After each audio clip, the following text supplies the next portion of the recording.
Hello guys, welcome to another video. आज हम बात करेंगे व्हाट इज़ C1D वीज़ा और उसको कैसे क्रैक करेंगे। तो C1D वीज़ा क्या होता है? जनरली क्रू मेंबर के लिए होता है जो यूएसए से ट्रांजिट करते हैं या यूएसए में उनका शिप सेलिंग कर रहा है तो उनको यूएसए C1D वीज़ा मैंडेटरी है। यूएसए वाटर में कौन सा भी शिप अगर या कौन सा भी वेसल अगर सेल कर रहा है तो उनमें सबको C1D visa is mandatory. C1D visa चाहिए ही चाहिए। तो अगर आप सिलेक्शन होने के बाद डॉक्यूमेंटेशन करेंगे कौन सा भी कंपनी के लिए, तो डॉक्यूमेंटेशन करने के टाइम आपको कंपनी पूछेगा कि C1D वीज़ा चाहिए बोल के आपको अप्लाई करना है। मैक्सिमम कंसल्टेंसी जो रहता है या फिर जो कंपनी के थ्रू आप कर रहे हैं वो लोग आपको गाइड करेंगे कि how to apply for C1D visa. तो वो लोग मैक्सिमम अप्लाई करके आपको खाली बोलते हैं आप जाके इंटरव्यू दो बोल के, आपको शेड्यूल डेट पे आपको जाके करना है। मैक्सिमम आपको कुछ करना नहीं रहता है इसमें। बट मेन चीज़ क्या है, आपको जो फॉर्म भरना है वीज़ा एप्लीकेशन का जो फॉर्म रहता है वो फॉर्म को 100% करेक्ट भरना है। अगर कुछ भी आप भर रहे हैं ना, क्योंकि वो लोग पूरा बैकग्राउंड चेक करते हैं और 100% उनके पास रिपोर्ट रहता है। आप जब इंटरव्यू के लिए उनके सामने जब रहते हैं उनके कंप्यूटर स्क्रीन में पूरा आपका डिटेल्स रहता है। आपको वो क्वेश्चन पूछते हैं, अगर कहीं पे भी थोड़ा बहुत होता है तो आपको ऑन द स्पॉट रिजेक्ट करते हैं, क्योंकि वो interview only for 2 minutes max या 5 मिनट्स। मैं तो जितने 3 बार हो चुका है मेरा इंटरव्यू में, तो 2 बार रिजेक्ट हुआ, लास्ट टाइम सिलेक्शन हुआ। तो उसमें मैं जो भी एक्सपीरियंस किया, मेरा पर्सनल एक्सपीरियंस है, max to max 2 to 3 minute और मोर टाइम मैक्सिमम 5 मिनट्स देखा है मैं जितना भी इंटरव्यू में बोल सकता हूँ मैं भी।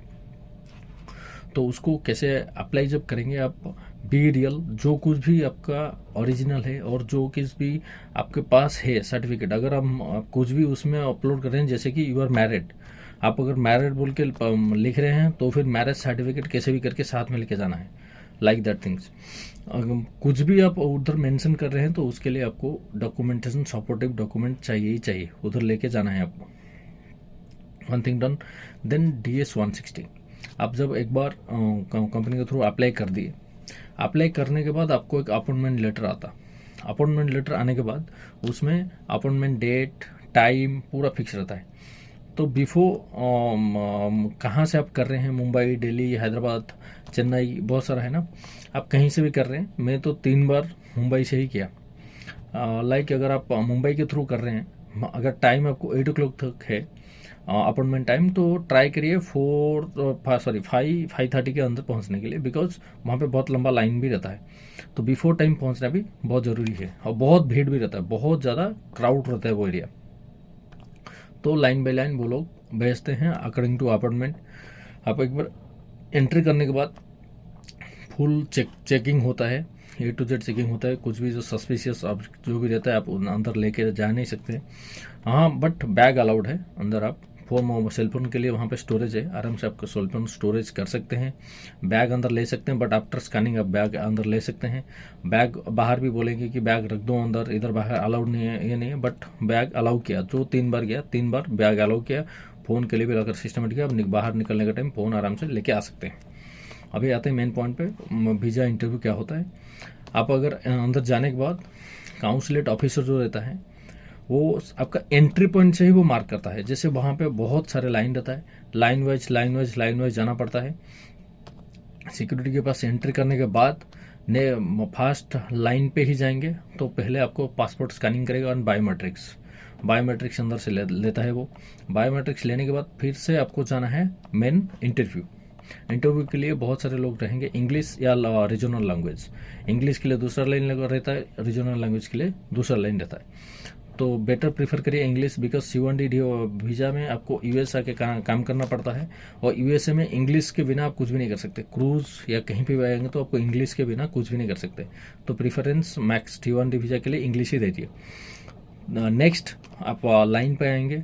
जब आप काउंसलेट के पास इंटरव्यू के लिए जा रहे हैं, जो ऑफिसर बैठा हुआ है उसके पास जब जाएंगे, आपका टर्न आएगा, 1 2 3 ऐसे करके लाइन पे खड़े हुए होंगे। जब से आपको वो बुलाए, ऐसा सर हिला के बुलाएगा, तब से आपका वो ऑब्जर्वेशन करना स्टार्ट करेगा। आप कैसे आ रहे हैं उसके साथ, कैसे ग्रीट कर रहे हैं। मेन चीज़ है उसको पहले पहुंचते ही ग्रीट करिए, good morning, good afternoon sir बोल के बोलना है उधर क्लियरली और लाउडली भी। और एक चीज़ ट्राई करिए, वो जो क्वेश्चन पूछ रहा है आपको 100% क्लियरली सुनिए क्या बात कर रहा है। क्योंकि अगर उसको एक कुछ भी एक सुनाई नहीं दिया आपको, फिर रिपीट के लिए पार्डन के लिए बोलेंगे आप, पार्डन सर या सॉरी सर बोलेंगे, तो उसको थोड़ा नेगेटिव वहीं पे आपका मार्किंग हो जाएगा। तो वो क्लियरली क्या बोल रहा है पहले सुनिए, नेक्स्ट आप रिप्लाई दीजिए। फर्स्ट टाइम मेरा जो वीज़ा रिजेक्ट हुआ था बिकॉज ऑफ डॉक्यूमेंटेशन, इसलिए मैं बोल रहा हूँ डॉक्यूमेंट 100% करके क्लियर जाइए। मेरा थोड़ा सा डॉक्यूमेंटेशन एरर के लिए वो रिजेक्ट कर दिया, इंटरव्यू भी ले नहीं आता, थोड़ा सा ही खाली बात क्या जाओ। नेक्स्ट टाइम नेक्स्ट राउंड जो था मेरा इंटरव्यू, उसमें क्वेश्चन की वजह से मैं फंस गया।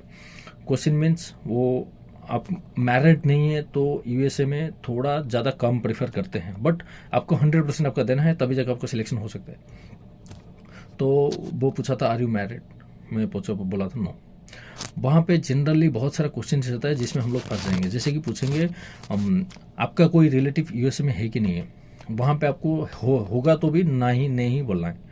अगर आपने हाँ बोल दिया तो उनका एड्रेस, उनका बहुत सारा प्रोसेसिंग रहता है, उसके लिए आपको भी बहुत लंबा हो जाएगा फिर। नेक्स्ट अगर पूछेंगे तो आप यूएस क्यों जाना चाहते हैं, वो सबसे ज़्यादा why do you want to go USA, ये सबसे इंपॉर्टेंट क्वेश्चन है। उसके लिए प्रिपरेशन करके जाइए। उसको सिंपल क्वेश्चन है, I want to earn money and support my family better way. आप सिंपली वो बोल दीजिए, इतना ही, और कुछ उसमें एडिशन करना नहीं है। आप कुछ भी क्वेश्चन वो पूछ रहे हैं 1 पॉइंट आंसर दीजिए, कुछ भी एक्स्ट्रा ऐड उसमें करिए ही मत। अगर आप थोड़ा सा भी कुछ ऐड कर रहे हैं तो उसमें वो भी फिर घुमा के क्वेश्चन पूछेगा, यहाँ पे वहाँ पे भी आपको माइनस मार्किंग कर देगा वो, लाइक दैट। वो ऑन द स्पॉट मना भी कर सकता है। तो सेकंड टाइम जो भी मेरा इंटरव्यू था लाइक दैट, उसी से मेरा रिजेक्ट हो गया। अगर आप वीज़ा इंटरव्यू में रिजेक्ट हो रहे हैं तो आपको ऐसा वाला एक फॉर्म देंगे वो लोग, लाइक दिस। अगर बड़ा वाला फॉर्म एक मिलेगा, अगर ए वाला फॉर्म दे रहा है और पासपोर्ट आपको रिटर्न दे रहा है तो आप समझ लेना आपको वीज़ा रिजेक्शन हो गया।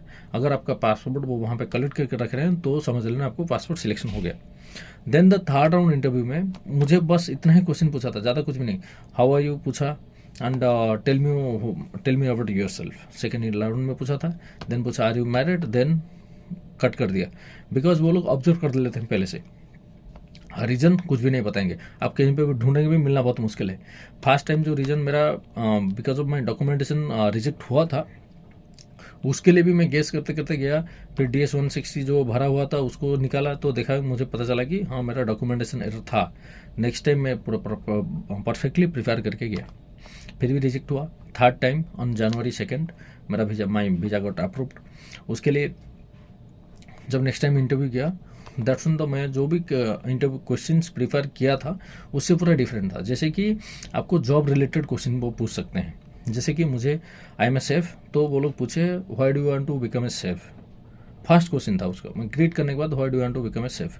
और आपका रेफरेंस थोड़ा बहुत रेफरेंस लेके आपको थोड़ा बहुत क्वेश्चन पूछ सकते हैं, जैसे कि what is Mexican cuisine, because I am chef, then वो क्वेश्चन जैसे कि इस तरह का क्वेश्चन पूछ सकते हैं। और भी ऐसा भी क्वेश्चन है जैसे कि आपको पूछ सकते हैं, पूछा तो मुझे तो नहीं आया था बट फिर भी अगर पूछ सकते हैं जनरल क्वेश्चंस लाइक आपका कौन सा कंपनी ज्वाइन कर रहे हैं, आपका पोजीशन क्या है, आपका सैलरी क्या है, ऑफर लेटर जो भी लिखा हुआ है आपको सेम मेंशन जो भी है आपको वही बताना है। और भी आपको वहाँ पे एक ट्रिकी क्वेश्चन पूछ सकते हैं कि अगर आपको यूएस में अच्छा ऑफर मिला, do you like to accept that job. वहाँ पे आपको स्ट्रेट नो बोलना है, बिकॉज वो लोग को आपका टेस्ट करना चाहते हैं कि आप लैंड पे तो चले नहीं जाओगे। बिकॉज बहुत सारे लोग ऐसा करते हैं, शिप पे जाके सैडली पोर्ट ज़्यादा पैसा कम उधर ज़्यादा पैसा यूएस में कमाने के लिए एयरपोर्ट से भाग जाते हैं। तो दैट्स वाई वो लोग ट्रिकी क्वेश्चन पूछते हैं, maximum to maximum visa that's why वो काटते हैं, रिजेक्ट इसीलिए ही करते हैं। कंपनी एंड वो सैलरी के बारे में डेफिनेटली आप थोड़ा पूरा डिटेल्स में पढ़ लीजिए इन ऑफर लेटर। कंपनी और सैलरी क्या है, आपका पोजीशन क्या है और आपका जॉब क्या है। जॉब रिस्पॉन्सिबिलिटी मीन्स मैं सेफ हूँ तो मुझे खाना बनाना है, क्या करना है, और लाइक दैट वो पूछेंगे। तो थोड़ा सा खाली ब्रीफ, ज़्यादा ब्रीफ नहीं चाहिए, थोड़ा सा ब्रीफ उनको चाहिए। नेक्स्ट और एक क्वेश्चन भी पूछेंगे, who will take care of yours USA. जब तक आप पोर्ट तक ज्वाइन नहीं किए होंगे तो आपका टेक केयर कौन करेगा। तो वहाँ पे सिंपल ही आंसर है माई एजेंट।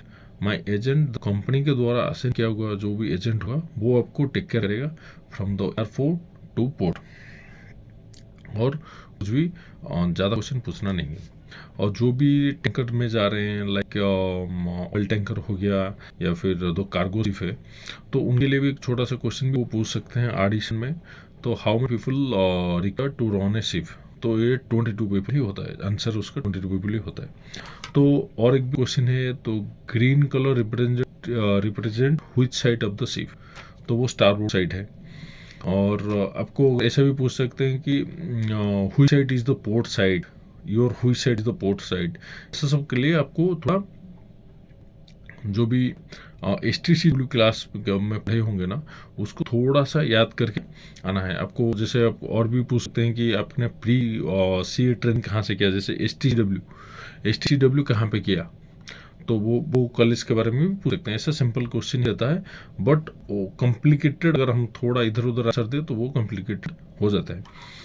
तो रिगार्डिंग दैट आपको जब अपॉइंटमेंट लिए हो तो आपको 2 दिन का अपॉइंटमेंट मिला होगा। First day is the biometrics day, जिस दिन आपको जाना है खाली बायोमेट्रिक्स करके 30 मिनट्स से 1 आवर लगता है, ख़त्म करके आना है। नेक्स्ट डे आपको मॉर्निंग जाना है, इंटरव्यू देके आना है। अगर आप सिलेक्शन हो गए तो आपको वो छोटा सा ही पेपर एक देंगे, आपको पासपोर्ट वो रख लेंगे। अगर रिजेक्ट हुए तो आपको वो बड़ा वाला पेपर देंगे, विद दिस ये वाला पेपर देंगे और फिर आप रिटर्न भेजेंगे। अगर आपका सिलेक्शन हो जाता है, आप तो रिजेक्ट हो गए तो फिर आपको आना है, फिर और एक बार अप्लाई करना है। अगर आपका सिलेक्शन हो जाता है तो आपको फिर से क्या करना है, अगर आप उसमें डिलीवरी, प्रीमियम डिलीवरी या जो डिलीवरी ऑप्शन है पिकअप फ्रॉम द स्टोर जो उनका रहेगा, अगर आपने सिलेक्शन किए होंगे तो आपको कुछ भी नहीं करना है। सिलेक्शन हो गए तो सीधा घर आना है और नेक्स्ट मिनिमम 5 डेज उनका प्रोसेसिंग रहता है, 5 to 7 डेज प्रोसेसिंग रहता है। आफ्टर दैट आपके पास आ जाएगा। अगर आपने collect from the embassy select किया होगा देन आपको वहाँ पे वेट करना है टिल 5 to 6 डेज, 5 से 6 दिन बाद आपको फ़ोन ही मैसेज आएगा कि आपका document is ready to pickup. फिर से आपको जाना है जहाँ पे बायोमेट्रिक किया होगा, पहले दिन जहाँ पे बायोमेट्रिक किया होगा वहाँ पे जाना है। आपका कौन सा भी गवर्नमेंट अप्रूव्ड आधार कार्ड हो गया या कुछ गवर्नमेंट अप्रूव्ड डॉक्यूमेंट चाहिए उनको सपोर्ट डॉक्यूमेंट के, वहाँ पे जाके उसको शो करना है। शो करने के बाद वो आपको वीजा स्टाम्प हो चुका होगा जो पासपोर्ट रहेगा, आपको वो पासपोर्ट दिखाएंगे। और वहाँ पे क्या है, आपको अगर उधर ही चेक करना है, आपका जो वीजा प्रिंट होके आया है उधर ही आपको वीजा प्रिंटिंग में पूरा चेक करना है, आपका एवरी डिटेल्स पासपोर्ट से मैच कर रहा है कि नहीं कर रहा है। अगर कुछ गलत है तो वहीं पे आप रिपोर्ट कर सकते हैं। अगर आपने उसको चेक नहीं करके घर पे आके देखे तो गलत है तो बहुत सारा फिर फ्यूचर में प्रॉब्लम होगा। मीन्स आप ट्रैवल कर रहे होंगे, आपको इमिग्रेशन में बहुत सारा प्रॉब्लम होगा। तो दैट्स आपको जब भी वीजा अगर मिल गया तो वीजा प्रिंटिंग होने के बाद आपको जो मिलेगा पासपोर्ट में पूरा टैली करके लाइए। Thank you.